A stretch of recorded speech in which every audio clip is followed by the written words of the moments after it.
Бүгін болып өткен окуялар, жаңалықтар жана күн жыйынтыгы менен Ак Кеме студиясында сиздер менен Адилет Амангулов, саламатсыздарбы?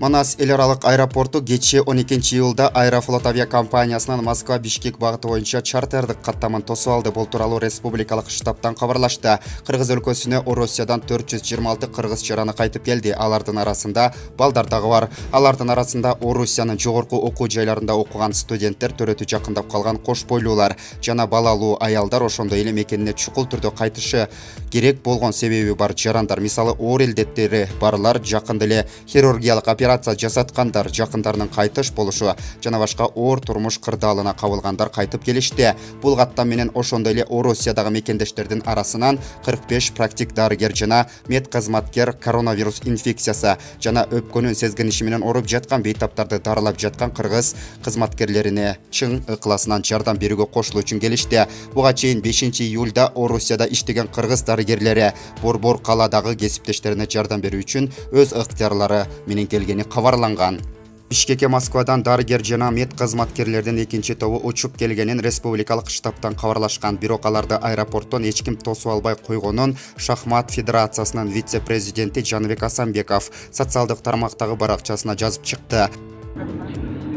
Урматтуу мекендештер, кыргызстандыктар, Кудай буйрса мына биздин медиктер Кудай буйрса мына Москвадан келишти.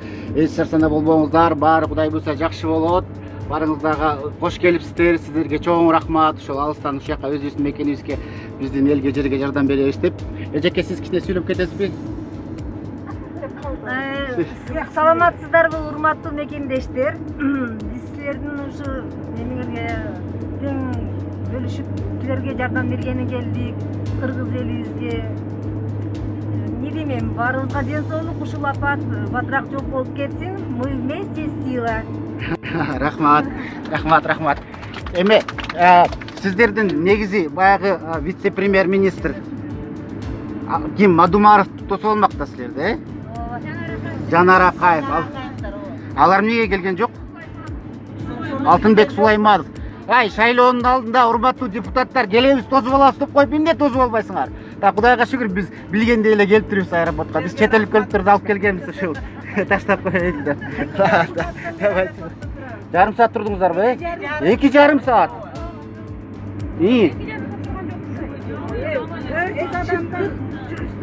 Бул провокация кылып атат да, биз ушундай эле ойлойбуз. Биз деген бияка ушундай разбираться эткен келген эмеспиз. Биз бияка эл журтка жардам берелик, ушу эл журтту сактап калалык деп келгенбиз. А биздин ушундайыбызды колдонуп кеткен блогерге биз аябай таандын айтабыз.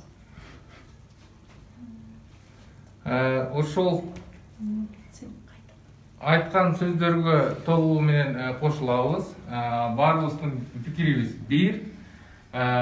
Блогер бала бул провокацияны кандай максатта жасады, биз билбейбиз. Кыскасы, бизде азырынча эч кандай таарынычтык жок. Биздин келген максатыбыз элге, журтка ушундай кыйын кырдаалда кызмат көрсөтүү, колубуздан келишинче келген жардамыбызды өтөө. Башка максатыбыз жок. Ошол. Урматтуу кыргыз элим, биз сиздер мененбиз. Мына баарыбыз силер үчүнбүз. Мы с вами, короче, не дейм. Биз вирусту жеңебиз. Биз вирусту жеңебиз. Буйрса. Москвадан келген дарыгерлерге алкыш. Ал эми өкмөттүн шалакылыгы абдан чоң зыян алып келүүдө. Иштеш керек же иштегендерге жолтоо болбош керек. Азыр териштирип отурууга убакыт жок. Бирок кетирген кемчиликтер үчүн сөзсүз жоопкерчилик тартышат деп билдирди Жанар Акаев Facebook баракчасында. Урматтуу мекендештер, мына бүгүн Орусиядан 40тан ашуун биздин ак халатчандарыбыз учуп келди. Шол Кыргызстанга өзүмүн элиме, мекениме келип илдеттен кутулууга көмөк көрсөтөйүн деп келген врачтарга биз абдан чоң чексиз ыраазычылык билдиребиз. Ошол эле учурда интернет булактарында да бир маалымат тарады. Ушул аларды, врачтарды тосуп алуу үчүн Жанар Акаев, Алтынбек Сулайманов сыяктуу депутаттар келмей келген, бирок аэропортко алар келбей калыптыр дегендей маалыматтар тарап, адамдар бизге мындай кат жазып атышат. Ошого мен жооп берип коеюн деп атам да. Мына мен өкмөттүн мындай уюштуруу иштеринде жүдөп атканын көрүп, кече саламаттык сактоо министрлигине өзүм сунуштагам. Эгерде силерде мүмкүнчүлүк жок болсо, биз мына буга чейин аймактардан келген 30дан ашуун врачты өзүбүз атайын отелге жайгаштырып, каралашып жардамдашып атабыз. Ошол сыяктуу эле Москвадан келген врачтарды дагы силерде мүмкүнчүлүк болбой атса, биз атайын автобустарды жиберип, гостиница менен камсыздап, мындай бир колубуздан келишинче жардам берели деп бир ак ниет сунушубузду бергенбиз. Бирок мага кечинде саламаттык сактоо министринин орун басары телефон чалып, жок, биз атайын гараждан автобустарды бөлдүк, жатакананы даярдап койдук, сиздер эч кандай убара болбогула. Бул өкмөттүн иши, бизде атайын жооптуу адам дайындалды, эртең тосуп алып келип отелге жайгаштырат. Бул өкмөттүн иши, муну биз жасайбыз деп телефон чалды. Ошондон кийин биз макул болдук, эгерде отель жайгашса, анда биз башка жактан жардам берели деп калганбыз. Бирок тилекке каршы бүгүн өкмөттөгүлөр барып тосуп албай, уюштуруу иштеринде бир топ аксап калыптыр. Ушундай шалаакылык үчүн мен ошол келген врачтардан кечирим сурайм. Өкмөттүн шалаакылыгы үчүн. Анткени биз мындай өзүнүн жумушун таштап, ушул Кыргызстаныбызга келип, ушу элибизди сактоого жардам берели деп чын ниети менен келген врачтарга мындай мамиле болбош керек. Же болбосо бизге окшоп мына уюштуруп берели, жардам берели, баары даяр деген адамдарга жок дегенде бут тоспош керек. Мына силер жасагыла деп койсо, биз анын баарын мындай бүтүрөт элек. Ошондуктан мына ушундай учурда мына ишкерлерибиз кол сунуп, ар бирибиз колубуздан келишинче жардам берип атабыз. Мына ошондой эле мен азыр дагы мына обсервацияга келдим, Бишкек шаарындагы региондон келген врачтар пульсоксиметр сурап кайрылган, буга чейин интернетте жазган билесиңер. Мына азыр атайын Москвадан жетиштүү деңгээлде пульсоксиметр алдырдык биз. Мен азыр врачтарга тапшырып кетем аны. Ошондуктан мындай бир интернеттеги ар кандай маалыматтарга бир тараптуу ишенбестен, сөзсүз анын экинчи тарабын угасыздар деп ишенем. Ошол эле учурда өкмөттө мындай координация абдан начар.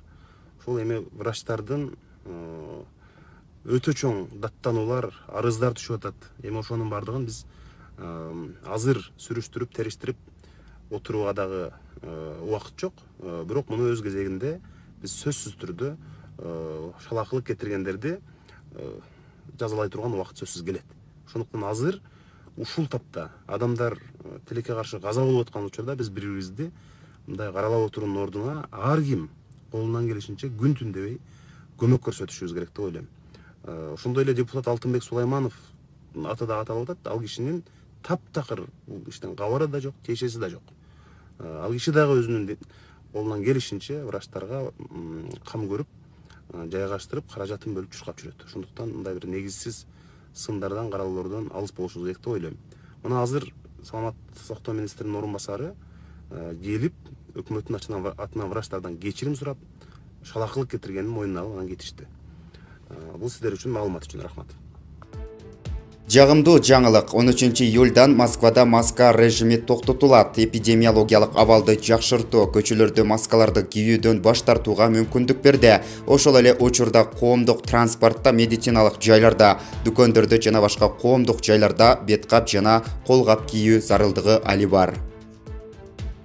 13 июльдан тарта балдар лагерлери, көңүл ачуучу борборлор, аттракциондор, секциялар жана ийримдер иштей баштайт. Ар кандай кызматтарга, дискотекаларга жана кечелерге уруксат берилет. Мектептерде жана университеттерде күндүзгү окуу, спорт, музыка жана искусство мектептеринде жана курстарда сабак өтүү мүмкүн болду. Абитуриенттер жана бүтүрүүчүлөр сынактарга катыша алышат. Бардык жарандар кеңсеге кайтып келишет. 1 августта кинотеатрларды, театрларды жана концерт залдарын ачуу план Буга чейин Борбор калаанын мэри Сергей Собянин инфекциянын экинчи толкуну жакын арада көтөрүлбөйт деп айткан. Анын айтымында москвалыктардын жамааттык иммунитетинин деңгээли чектөөлөрдү алып салууну улантууга мүмкүндүк берет. Москва аэропорттору эл аралык каттамдарга толук даяр. Москвадагы Домодедово, Шереметово жана Внуково аэропорттору 15 июлдан тарта эл аралык каттамдарды тейлөөнү жандандырууга даяр. Бул тууралуу аэропорттун өкүлдөрүнө шилтеме берүү менен РИА Новости билдирди. Шереметово эл аралык аэропорту 15 июлдан тарта эл аралык жүк ташуу кызматтарын калыбына келтирүүгө даяр деди аэропорттун коомчулук менен байланыштар боюнча директору Анна Захаренкова. Ооба, биз 1-июндан баштап даярбыз деди Внукованын басма сөз катчысы Оксана Сокалова. Домодедово федералдык аба транспорты агенттигине чет мамлекеттер менен аба каттамдарын калыбына келтирүүгө даярдыгы жөнүндө эскертме жөнөттү деди Булак. Россиянын вице-премьер-министринин орун басары Татьяна Голикова жума күнү 15 июлдан тарта эл аралык каттамдарга коюлган чектөөлөрдү алып салуу процесси башталгандыгын жарыялады. Социалдык тармактарда Бишкек шаарынын кичинекей тургуну телефон алуу үчүн чогулткан акчасын коронавирус илдети менен күрөшүүгө жардам катары берип жаткандагы видеосу тарады. Видеодон ал акчаны телефон алуу үчүн чогултуп жаткан акчасын илдет менен күрөшүүгө жардам болсун деп тапшырып жатканын көрүүгө болот. Анда ал 4440 сом чогулткан. Телефон алуу үчүн чогулткан, бирок Инстаграмдан Рамина аттуу кыз самокат алуу үчүн чогулткан акчасын бергенин уктум. Анан мен дагы чогулткан акчамды жардамга муктаждарга берүүнү чечтим деген кичинекей шаар тургуну. Социалдык тармактын колдонуучулары бул видеонун алдына жагымдуу пикирлерин жазып калтырышкан. Телефон, но слышал в Инстаграме, что одна девочка, Рамина, тоже отдала свою копилку, но она раньше тоже копила на самокат. И вот я тоже решила дать мои деньги нуждающимся. Аплодисменты, молодцы. Очень. Сколько здесь? 4440 сом. Ой, молодец, красавчик. Спасибо большое.